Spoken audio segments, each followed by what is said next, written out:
Hello everyone, welcome to Uttarakhand next exam. आज की यह वीडियो उत्तराखंड के सभी आगामी एग्जाम के लिए महत्वपूर्ण साबित होने वाली है। इसकी पीडीएफ के लिए टेलीग्राम लिंक ज्वाइन करें। आज का पहला क्वेश्चन देखने से पहले कल के वीडियो में एक क्वेश्चन था कि सहस्त्रताल उत्तरकाशी जिले में है। तो सहस्त्रताल उत्तरकाशी जिले के साथ साथ टिहरी जिले में भी है। आधा पार्ट इसका उत्तरकाशी जिले में है और आधा पार्ट इसका टिहरी जिले में स्थित है। तो चलिए देखते हैं आज का पहला क्वेश्चन। अर्ध सरकारी पत्र के प्रारूप में प्रेषक का नाम एवं पद नाम होता है। तो जो अर्ध सरकारी पत्र हम लिखते हैं उस प्रारूप में प्रेषक का नाम और पद कहाँ पे लिखा होता है ये बताना है। पहला है बाईं ओर अंत में, दूसरा है बाईं ओर शीर्ष पर, तीसरा है दाईं ओर अंत में, चौथा है दाईं ओर शीर्ष पर। तो इसका सही आंसर हमारे पास हो जाएगा ऑप्शन नंबर बी, बाईं ओर शीर्ष पर। तो बाईं ओर जब हम शीर्ष पर देखेंगे तो वहाँ पर प्रेषक का नाम और पद लिखा होता है अर्ध सरकारी पत्र के प्रारूप में। नेक्स्ट क्वेश्चन है, जो शब्द लिंग वचन आदि के आधार पर नहीं बदलते हैं उन्हें कहते हैं। क्या वो विकारी शब्द होते हैं, रूढ़ शब्द, अविकारी शब्द या योग रूढ़ शब्द? तो ऐसे शब्दों को हम अविकारी शब्द कहते हैं। जो किसी भी लिंग वचन या संज्ञा क्रिया सर्वनाम किसी के आधार पर नहीं बदलते हैं उनको हम अविकारी शब्द कहते हैं। और इसके ठीक अपोजिट हो जाएंगे विकारी शब्द। जो लिंग वचन आदि के आधार पर बदल जाते हैं उनको विकारी शब्द कहते हैं। अविकारी शब्द का उदाहरण आ जाएगा जैसे कि और जो ऐसा है जो न लिंग के आधार पर न वचन के आधार पर किसी भी आधार पर इसको आप बदल नहीं सकते। इसी तरीके से तथा एक शब्द होता है। ऐसे ही बहुत सारे शब्द जैसे धीरे धीरे, ये शब्द अविकारी शब्द के उदाहरण आ जाते हैं। रूढ़ शब्द हमको पता है जिनको और खंडित नहीं किया जा सकता, और योग रूढ़ जो दो शब्दों से मिलके बने हुए होते हैं उनको योग रूढ़ कहते हैं। नेक्स्ट क्वेश्चन है क्वेश्चन नंबर 3, खड़ी बोली निम्नलिखित में से किस उपभाषा के अंतर्गत आती है? पहला है राजस्थानी, दूसरा है पश्चिमी हिंदी, तीसरा है पूर्वी हिंदी, चौथा है बिहारी हिंदी। तो जो खड़ी बोली है वह आती है पश्चिमी हिंदी के अंतर्गत। नेक्स्ट क्वेश्चन है क्वेश्चन नंबर 4, जो पत्र सरकारी विभागों से संबंध अधीनस्थ और स्वायत्त शासित निकायों, विदेशी सरकारों, स्वैच्छिक संस्थानों अथवा व्यक्तियों को लिखा जाता है उसे क्या कहते हैं? पहला है अर्ध सरकारी पत्र, दूसरा है सरकारी पत्र, तीसरा है परिपत्र और चौथा है राजपत्र। तो इसका आंसर हो जाएगा हमारे पास यहाँ पे सरकारी पत्र। सरकारी पत्र जो होते हैं वो इन सबको लिखे जाते हैं। नेक्स्ट क्वेश्चन है क्वेश्चन नंबर 5, निम्नलिखित में से कौन सी रचना गजानन मुक्तिबोध की नहीं है? पहला है भूरी भूरी खाक धूल, दूसरा है चांद का मुंह टेढ़ा, तीसरा है विपात्र और चौथा है पहाड़ पर लालटेन। तो इसका आंसर आ जाएगा यहाँ पे पहाड़ पर लालटेन, क्योंकि पहाड़ पर लालटेन जो रचना है वो है शैलेश मटियानी जी की। बाकी जो ये रचनाएं हैं भूरी भूरी खाक धूल, चांद का मुंह टेढ़ा, विपात्र, इसके साथ साथ 2 रचनाएं और हैं अंधेरे में और ब्रह्म राक्षस, ये भी गजानन मुक्तिबोध जी की ही हैं। नेक्स्ट क्वेश्चन है क्वेश्चन नंबर 6, निम्नलिखित में से कौन सी रचना मनोहर श्याम जोशी की नहीं है? पहला है कुरु कुरु स्वाहा, दूसरा है मुंगेरी लाल के हसीन सपने, तीसरा है नेताजी कहीन और चौथा है ब्रह्म राक्षस। तो इनमें से जो रचना है ये अभी हमने देखा कि ये गजानन माधव मुक्तिबोध जी की रचना है। बाकी सारे हैं मनोहर श्याम जोशी जी की। मनोहर श्याम जोशी जी की जो एक बहुत ही फेमस है वो है सिल्वर वेडिंग।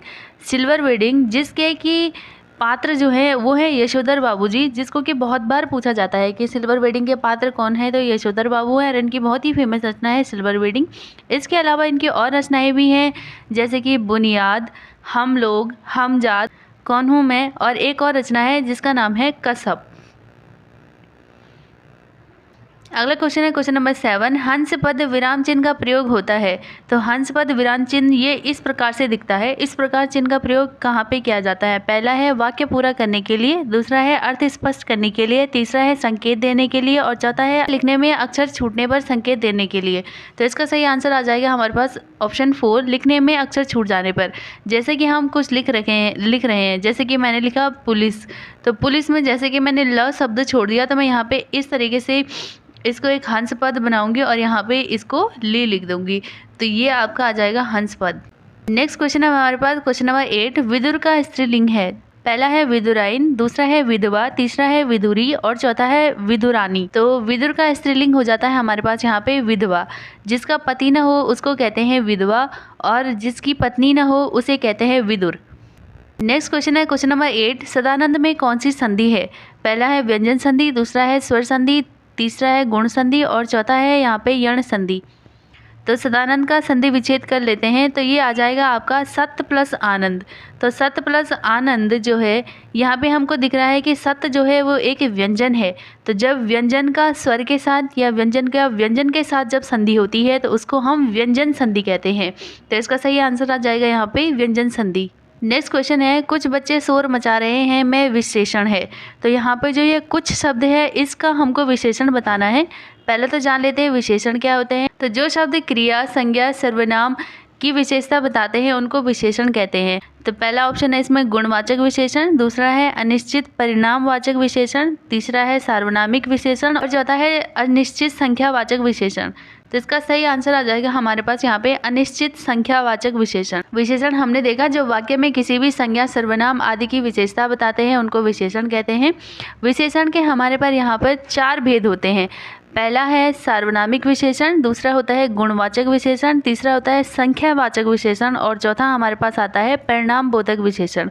तो जो संख्यावाचक विशेषण है उसमें निश्चित संख्यावाचक और अनिश्चित संख्यावाचक होता है। तो यहाँ पे हमको पता नहीं चल रहा है कितनी संख्या है, कुछ बच्चे हैं, 1-2 बच्चे होते हैं तो हम गिन लेते हैं, 2 बच्चे 3 बच्चे तो उसको निश्चित संख्यावाचक कहेंगे। और यहाँ पे कुछ दिया है तो ये आ जाएगा अनिश्चित संख्यावाचक विशेषण। नेक्स्ट क्वेश्चन है क्वेश्चन नंबर 11, किसी एक वाक्य में क्रिया विशेषण प्रयुक्त हुआ है।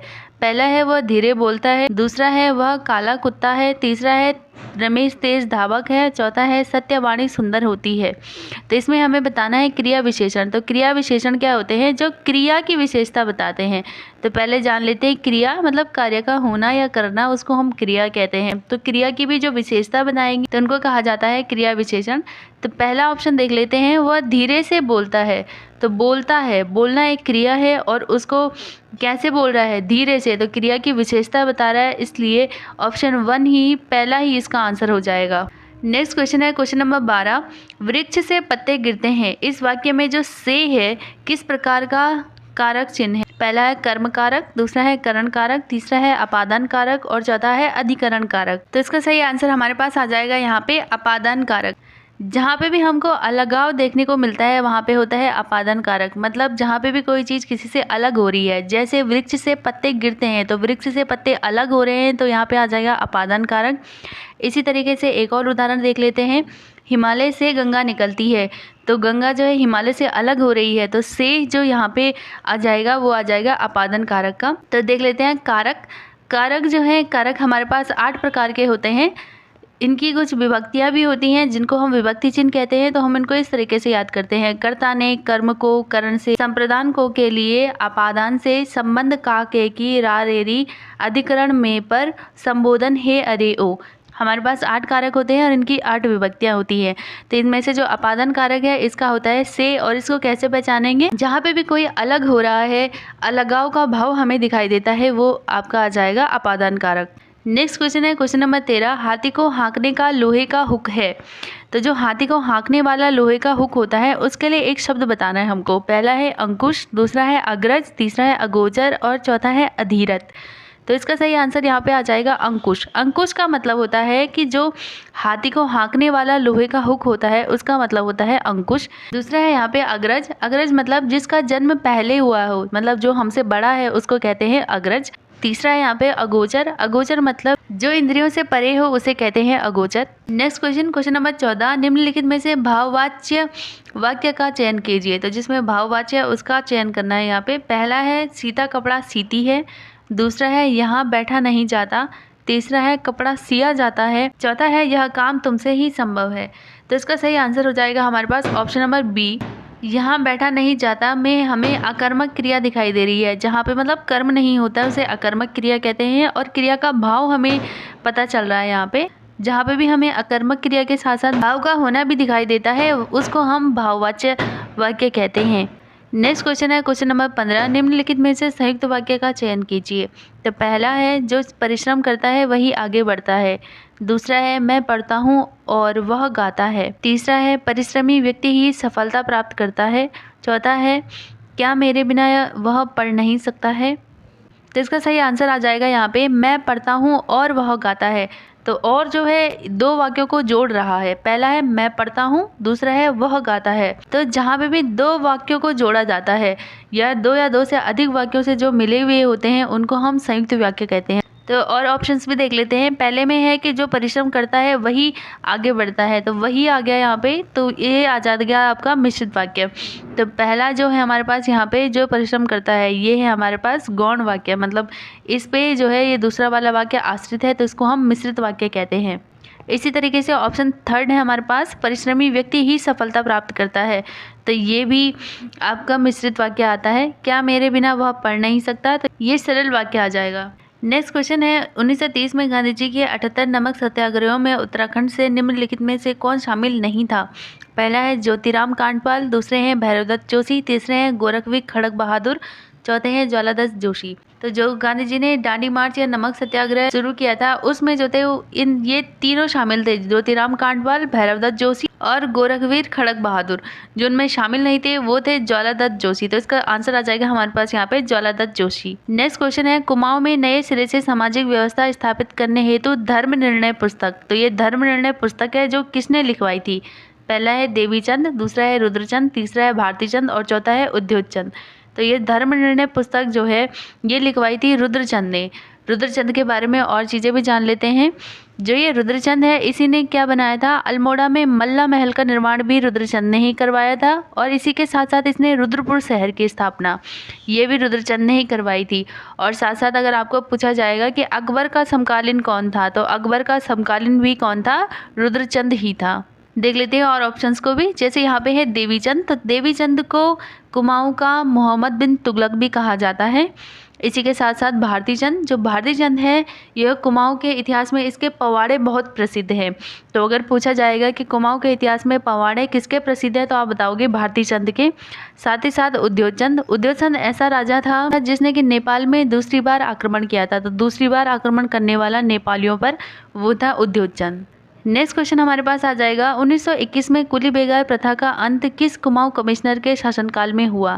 पहला है पी विडम, दूसरा है जॉर्ज विलियम ट्रेल, तो यहाँ पे ट्रेल नहीं है ये ट्रेल है, तीसरा है के.एल. मेहता, चौथा है कैंपबेल। तो इसका सही आंसर यहाँ पे आ जाएगा ऑप्शन नंबर 1 पी विडम।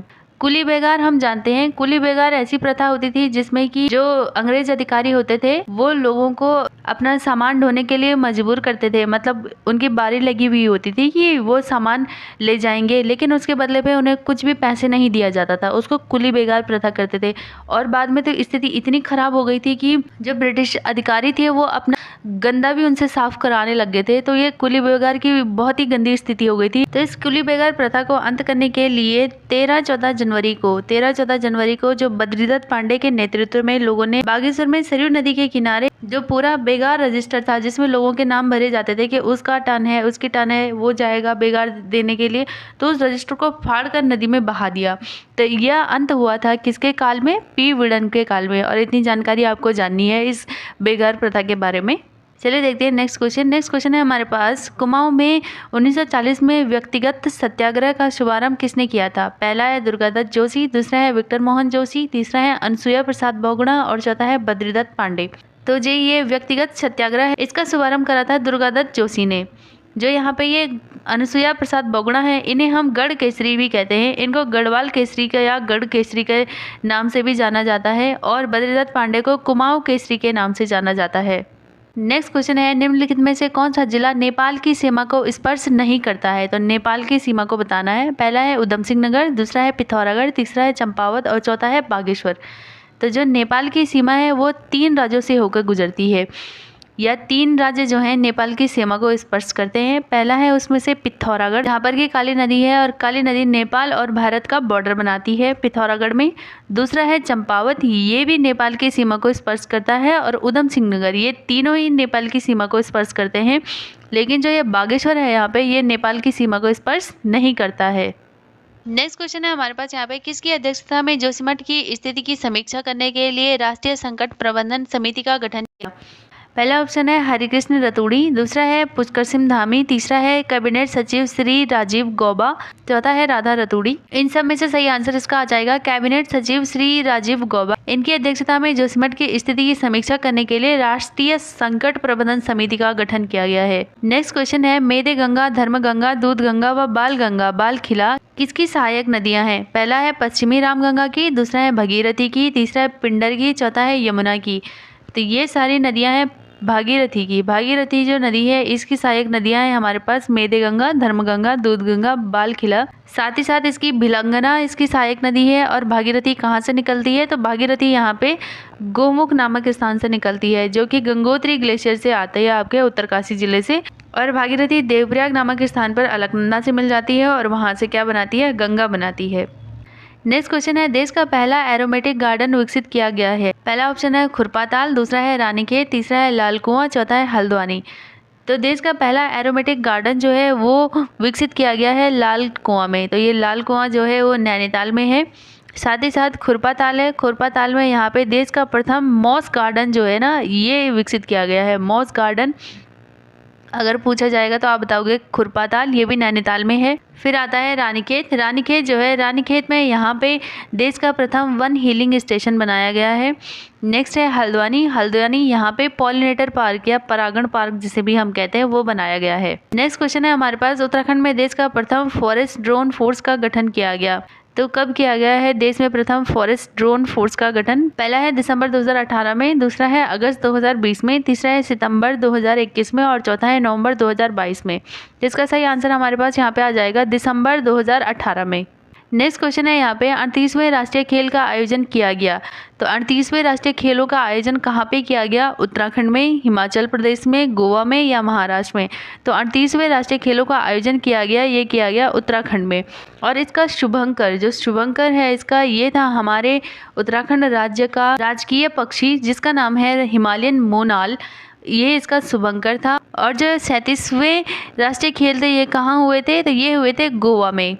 इन आयोजनों में 34 खेल प्रतियोगिताएं होंगी जो कि 7 जगहों पर अलग अलग थी उत्तराखंड में। पहला देहरादून, दूसरा हल्द्वानी, तीसरा हरिद्वार में, चौथा गुलभोज में, पांचवा है ऋषिकेश में और छठवां है नैनीताल और सातवां है रुद्रपुर। इन 7 जगहों पर ये खेल आयोजित किए गए उत्तराखंड में।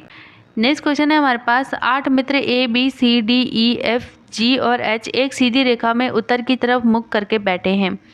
F जो है वो D और G के बीच में बैठा है। B जो है वो H और A के बीच में बैठा है। E जो है G के बाएं से तीसरे स्थान पर बैठा है और जो G है वो किसी एक कोने पर बैठा है और जो H है वो C के बाएं से तीसरे स्थान पर बैठा है।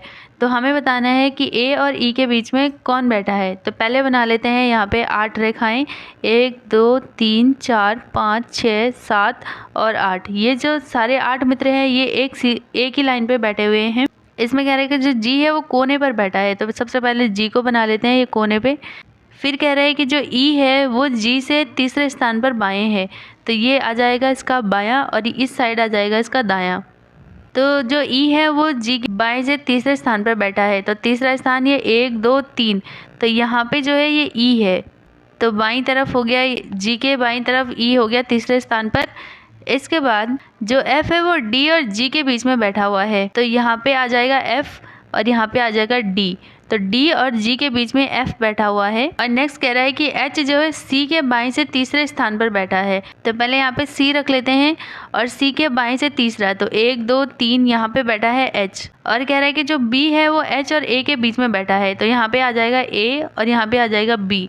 तो सीटिंग अरेंजमेंट तो पूरा हो गया। क्वेश्चन पूछ रहा है A और E के बीच में कौन बैठा है, तो A और A के बीच में हमको दिखाई दे रहा है C। तो ऑप्शन में कहाँ पे है C? तो ऑप्शन नंबर 4 जो है वो आ जाएगा इसका सही आंसर। नेक्स्ट क्वेश्चन है, उस विकल्प का चयन कीजिए जो तीसरी संख्या से उसी प्रकार संबंधित है जिस प्रकार दूसरी संख्या पहली संख्या से है। तो जिस प्रकार से इस 11 का संबंध 144 से है उसी प्रकार से हमें बताना है कि जो 16 है इसका संबंध किससे होगा।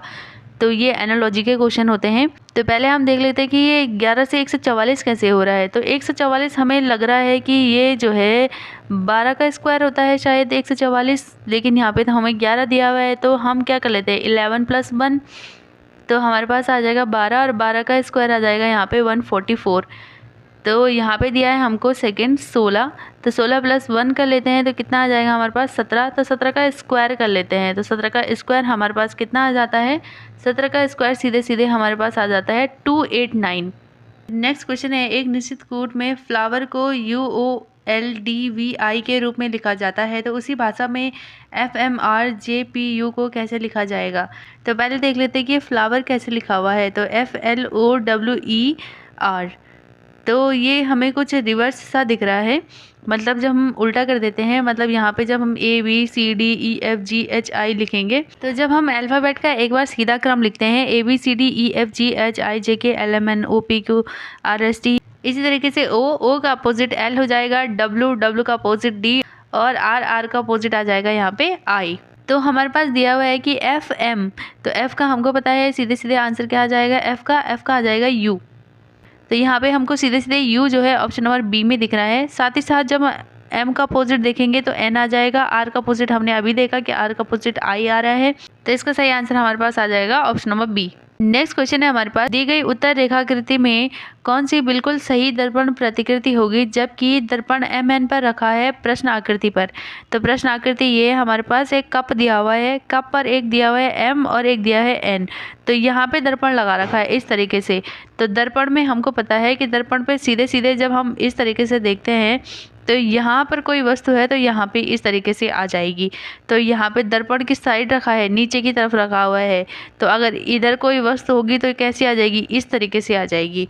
तो ऐसा कहीं पे दिख रहा है, ये कप का सीधे सीधे उल्टा आपको दिख रहा हो, तो ये वाला तो सीधा है तो ऑप्शन कट जाएगा, ये भी सीधा है तो ये भी ऑप्शन कट जाएगा। अब सीधे सीधे हमको दिख रहे हैं ऑप्शन बी और सी दिख रहा है जो कि उल्टा दिखाई दे रहा है, लेकिन हमको यहाँ पे डायरेक्शन जो इसकी चेंज हो रखी है कप की, यहाँ पे सेम होना चाहिए, तो ये ऑप्शन नंबर जो सी है ये इसका आंसर आ जाएगा। नेक्स्ट और लास्ट क्वेश्चन है हमारे पास, कथन दिया हुआ है कि पहला सभी शिक्षक अभिनेता हैं, दूसरा है कुछ शिक्षक महिलाएं हैं। तो इसमें निष्कर्ष में पहला ऑप्शन है कि सभी शिक्षक महिलाएं हैं, दूसरा कुछ महिलाएं शिक्षक हैं, तीसरा कुछ महिलाएं अभिनेता हैं और चौथा है कि सभी अभिनेता शिक्षक हैं। तो इसको देख लेते हैं। तो ये है शिक्षक, तो शिक्षक जो है सभी शिक्षक जो है वो अभिनेता हैं और कह रहा है कि कुछ शिक्षक जो हैं वो महिलाएं हैं, तो इस तरीके से ये बन जाएगा। तो पहला ऑप्शन कह रहा है कि सभी शिक्षक महिलाएं हैं, तो ये गलत हो जाएगा कि सभी शिक्षक महिलाएं हैं, ऐसा नहीं है, कुछ ही शिक्षक जो हैं वो महिलाएं हैं। दूसरा कह रहा है कि सभी अभिनेता शिक्षक हैं, तो सभी अभिनेता शिक्षक नहीं हैं क्योंकि इनमें महिलाएं भी शामिल हैं। फिर एक ऑप्शन कह रहा है कि कुछ महिलाएं शिक्षक हैं, तो कुछ महिलाएं नहीं, कुछ शिक्षक महिलाएं हैं, तो इसका सीधे सीधे आंसर आ जाएगा कि कुछ महिलाएं जो हैं वो अभिनेता हैं। तो आज की वीडियो में इतना ही है। आपके कितने नंबर बन रहे हैं कमेंट बॉक्स में ज़रूर बताएं।